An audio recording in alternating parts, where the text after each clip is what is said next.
Hey, everybody. This is chapter 6 of Poppy. I hope you're enjoying it. I wanted to remind you that in chapter 5, right as it ended, Longmort and Poppy found Mr. Okax in his watching tree. So they are there now, and we are going to go on to chapter 6. Standing before Mr. Okax. The leaves of the oak trees around Mr. Okax's oak shielded him from the rain, but Poppy and her father were being drenched. The owl's head, moreover, was pulled down between his wings, while his eyes, enormously wide and unblinking, gave Poppy the sensation that there was nothing she might do or even think of doing which he would not see. To Poppy, he seemed to be pure power and fury. Wanting to look away, she glanced at the base of Mr. Okax's tree. There lay what appeared to be a mound of pebbles. Gradually, a ghastly realization came over her. What she was seeing was a mound of Mr. Okax's upchucked pellets, the closely packed and undigested bits of fur and bone from his dinners. The vision made her blood turn cold. Only the sound of Mr. Okax's sneering voice jolted her back to alertness. What do you want, Lungwort? The owl demanded, his claws continually flexing on his perch. Lungwort, holding cap in hand like an empty bucket, said, May I wish you a very pleasant evening, Mr. Okax? It's not very pleasant, Mr. Okax returned with a snarl.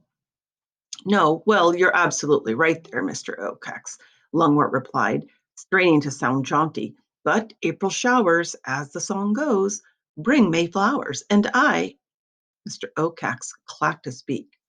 Lungwort, it's summer. Did you come here to sing me idiot songs, or do you have something important to say? Well, in fact, I did bring. Hurry up.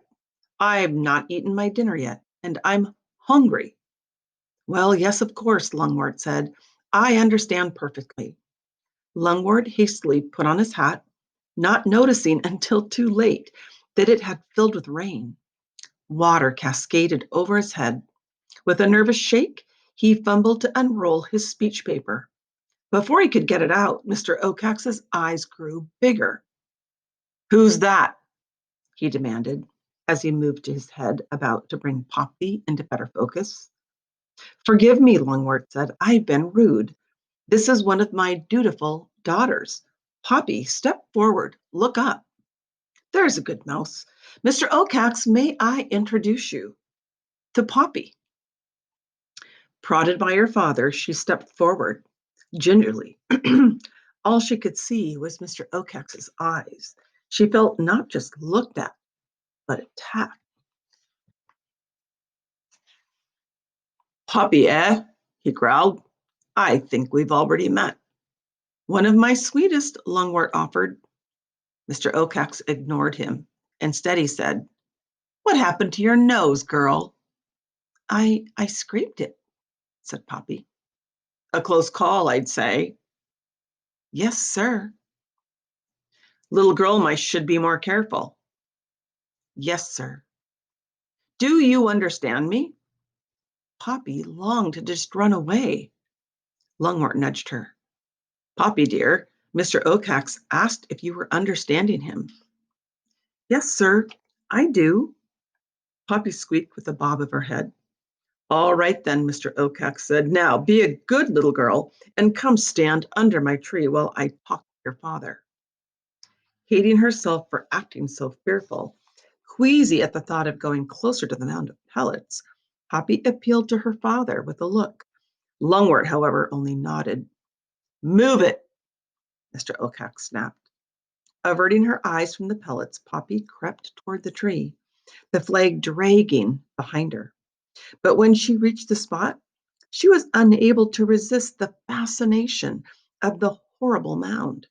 Once she looked, she caught sight of something that glittered. All right, Lungwort, Mr. Okax said. Let's hear what you have to say. Thank you, sir. Thank you. Lungwort held out his piece of paper. Now the thimbleful of water, as well as the rain, had drenched it. All the same, he tried to read.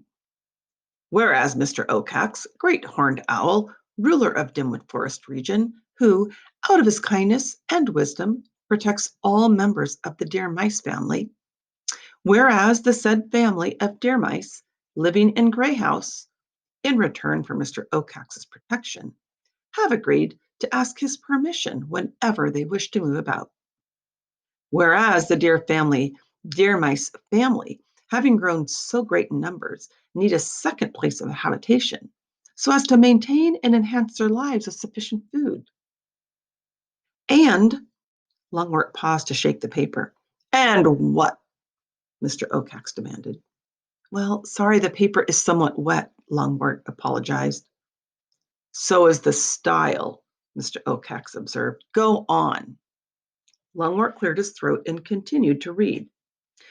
Whereas Mr. Oacax, protector of deer mice, is famous for his kindness, generosity, and compassion.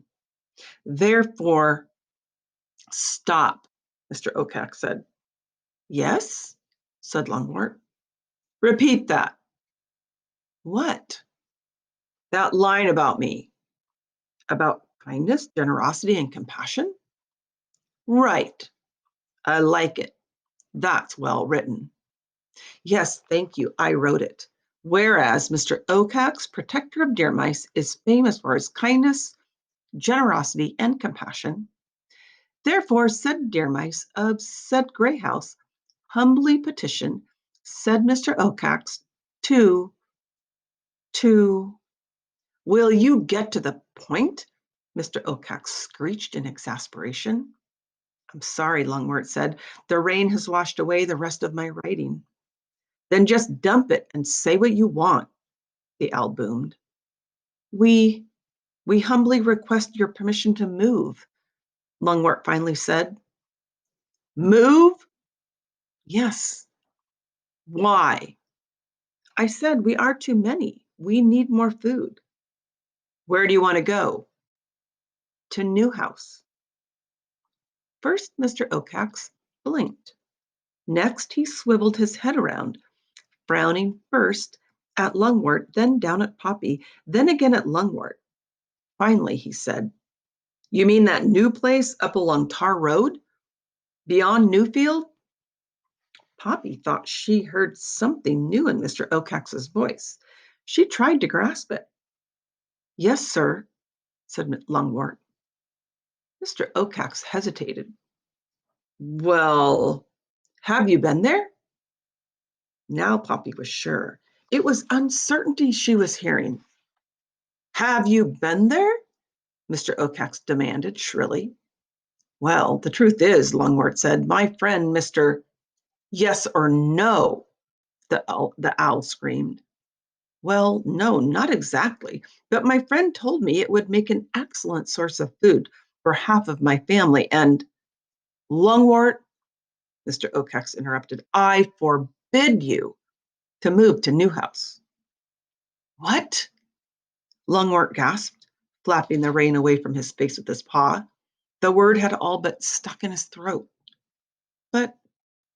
But why, sir? Because I said so. But the Grey House area does not provide enough food. It's urgent that some of us move so we can survive. And no Newhouse. Now I've got a dinner to catch, so you'd better skedaddle. Unless, of course, you want to please me by leaving your daughter. Then, the owl chuckled, I might reconsider. But Mr. Oacax leaned forward. Whoo, whoo, he wailed in his loudest but lowest voice. The sound exploded over them. Poppy, clapping paused ears, ran out from under the tree toward her father, who was still standing there stammering. But, come on, Poppy, Poppy urged, trying to turn her father around. We'd better go. With difficulty, she turned him. Lungwort, Mr. Oacax called suddenly. Lungwort whirled so fast the thimble fell off his head. Bowing, smiling, he began, You were just teasing, right? Listen to me, young lungwort, Mr. Oakhacks cried. I have two more things to say to you. First, pass the word among your friends that I've spotted a new porcupine around Dimwood. Porcupine? Lungwort echoed dumbly. A particularly vicious one, but don't worry, I'll protect you. Second, it's about your daughter there. If you want a reason for my refusal, ask her how she and I met before. Reason? She didn't ask permission to go to the hill. That's why you can't go to Newhouse. Yes, but beat it, Lungwort. Now. Come on, Poppy, said Papa. Poppy, excuse me. Come on, Papa, said Poppy. We'd better leave. Lungwort glanced about for his thimble hat. It had rolled away. It was Poppy who had retrieved it and put it on his head. Resigned, a sagging Lungwort allowed himself to be led away. Poppy glanced at her father. All the traces of dignity were gone. The wetness that ran down his face was not rain, but tears. Poppy hardly tried to keep the flag aloft. And as they trudged home, she kept stealing looks into one of her paws. In it was clenched something she had pried from one of Mr. Oakhacks' pellets. It was Ragweed's earring. And that ends chapter 6.